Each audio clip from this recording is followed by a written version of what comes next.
मेरा अस्तित्व हो न हो मेरे स्वर गूंजते होंगे, शब्द मेरे अमित ब्रह्मांड में सब गूंजते होंगे।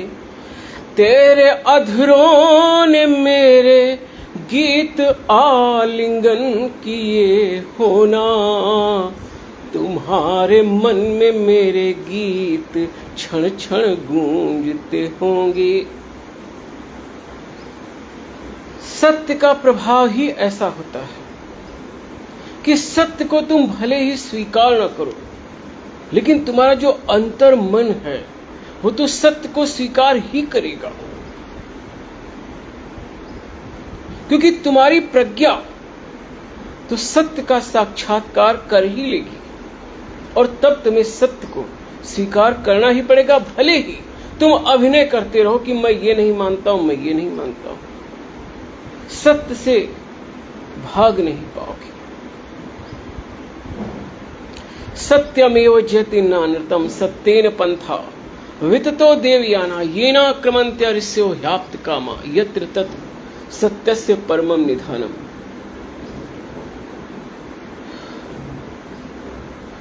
आवारा हूँ या गर्दिश में मैं आसमान का तारा हूँ, आवारा हूँ। मित्रों, अपने अपने विद्यार्थी जीवन में वापस आ जाओ और बहुत से पलों को याद करो। तुम्हारे साथ में बहुत से ऐसे भी सहपाठी दिखेंगे, मित्र दिखेंगे जो कभी पढ़ाई नहीं करते थे और नकल करते थे।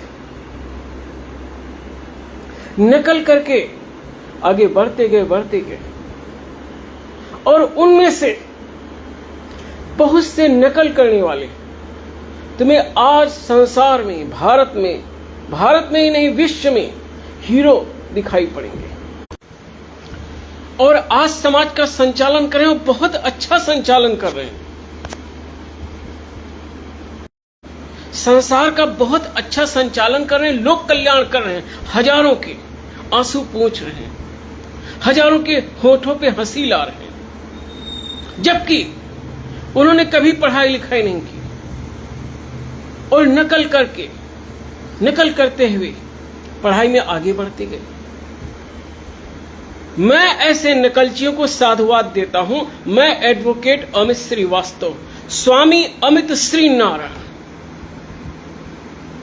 सिविल कोर्ट द्वार संख्या 3, नैमिषारण्य क्षेत्र, सीतापुर, उत्तर प्रदेश, भारत।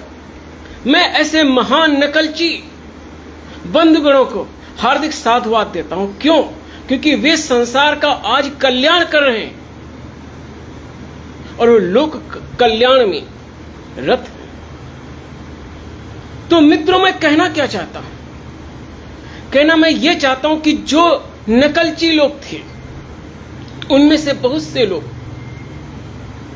पढ़ाई तो नहीं करते थे, लेकिन सहजता में उनकी जो ये प्रज्ञा है उसका विकास होता गया। वो समाज की एक्टिविटी में बहुत ऊर्जा से भाग लेते रहे।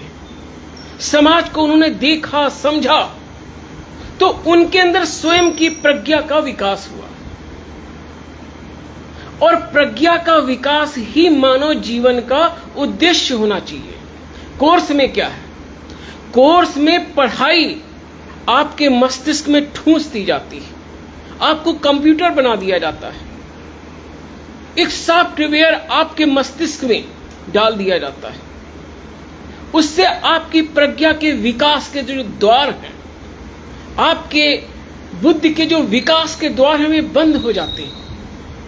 जैसे सांचे में आपको ढाल दिया गया, वैसे ही आप अपने जीवन को और समाज को देखते हैं। समाज में कंप्यूटरों की तैयारी हो रही है, विद्यालयों में और महाविद्यालयों में, विश्वविद्यालयों में कंप्यूटर्स बनाए जा रहे हैं। मस्तिष्क में कंप्यूटर फिट कर दिया जाता है। अनावश्यक पढ़ाई का बोझ बाल्यावस्था से ही बच्चे होते हैं। यह भीषण अत्याचार। मुझे कभी अवसर मिले तो मैं माननीय उच्च न्यायालय में जनहित में ये याचिका दायर करूं कि बच्चों पर जो अनावश्यक बौद्धिक बोझ बाल्यावस्था से डाला जाता है वो नहीं होना चाहिए, और कोर्स में बहुत गहन परिवर्तन की आवश्यकता है। एक तो उसमें से अनावश्यक जो बौद्धिक बोझ है उसे हटाया जाए, जटिलता हटाई जाए। सम्यक पढ़ाई का पाठ्यक्रम होना चाहिए जिससे उनकी प्रज्ञा का विकास हो, वे आगे चल के कंप्यूटर ना बने, उनकी प्रज्ञा का विकास होता जाए।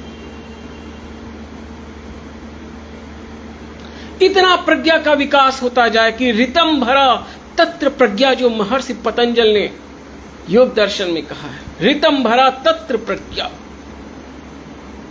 तब सत्य को धारण करने वाली प्रज्ञा का आविर्भाव होता है। तो कोर्स में पढ़ाई ऐसी होनी चाहिए कि बौद्धिक चेतना का विकास हो, सत्य को समझने का अंतर्मन में क्षमता हो, सत्य को अवलोकन करने की शक्ति हो, सत्य निर्णय लेने की क्षमता हो, और साथ ही साथ बच्चों के हृदय का भी विकास होना चाहिए। और हृदय के विकास के लिए शास्त्रीय संगीत है, सात्विक साहित्य है और ध्यान का प्रशिक्षण होना चाहिए, तो उससे हृदय का विकास होगा। तो पढ़ाई में अति गहन परिवर्तन की आवश्यकता है। पढ़ाई के नाम पर बच्चों पे बहुत अत्याचार हो रहा है बाल्यावस्था से ही। उन्हें अब उसमें जो सीधा सज्जन गंभीर बच्चा है वो बहुत बौद्धिक परिश्रम करता है और वो श्रमिक बन जाता है, मजदूर बन जाता है बाल्यावस्था में ही। उसका सहज सौंदर्य चला जाता है, उसकी आत्मा में संगीत और सौंदर्य जो सहजता में होता है वो सब छुप जाता है। वो अपने माँ बाप के साथ भी प्रेम से बैठ नहीं पाता है, और ऐसा बच्चा आगे बढ़ते बढ़ते बढ़ते एक कंप्यूटर के रूप में समाज के आगे आ जाता है। और सामाजिक व्यवस्था ऐसी है जो ऐसे ही कंप्यूटर बच्चों को पसंद करती है, क्योंकि सामाजिक व्यवस्था ये चाहती है कि सत्य के लिए कोई विद्रोह ना हो, और जो शोषक हैं वो शोषित वर्ग का शोषण करते रहे। तो समाज तो यही चाहेगा कि आपके बच्चे एक कंप्यूटर हों। सामाजिक व्यवस्था यही चाहेगी कि आपके बच्चे एक कंप्यूटर के रूप में हो, क्योंकि उनसे वो अपना उपयोग कर लेगा। ऐसे कंप्यूटर बच्चों का, ऐसे कंप्यूटर युवा पीढ़ी का समाज उपयोग कर लेगा। तो सामाजिक व्यवस्था जो है, और स्पष्ट कहूं कि सामाजिक व्यवस्था जिन लोगों के हाथों में है, तो ऐसे लोग यदि शोषक हैं, यदि शोषक वर्ग के हाथों में सामाजिक व्यवस्था होगी, तो वो ऐसी ही पीढ़ी चाहेंगे कि आपका बच्चा एक कंप्यूटर हो, उसमें प्रज्ञा न हो। और सामाजिक व्यवस्था आपको अधिकतर ऐसी ही दिखाई पड़ेगी कि समाज चाहता है कि युवा पीढ़ी कैसी बन के निकले।